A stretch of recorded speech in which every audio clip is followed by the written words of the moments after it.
ኢራን ያቀናውም የሲአይኤ ሰላይ ሆኖ ነው።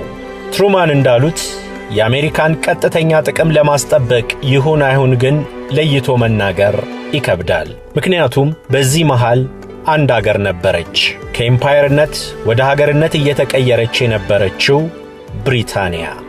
ከሁለተኛው የዓለም ጦርነት መልስ የነበራት ግዛቶቿም ሆኑ ተጽዕኗ ቀንሷል።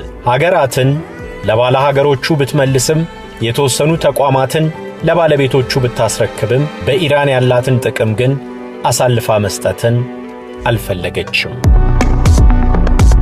ዊሊያም ኮክስ ዳርሲ የተባለ የወርቅ አውጪ ትኩረቱን ወደ ነዳጅ አዙሮ በ1901 ነዳጅ የማውጣትን መብት ለ60 ዓመት ከኢራን መንግሥት ገዛ።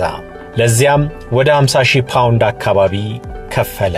ከአጠቃላይ ዓመታዊ ገቢው ደግሞ 16% የሚያህለውን ለመንግሥት ለመክፈል ተስማምቶ ነዳጅ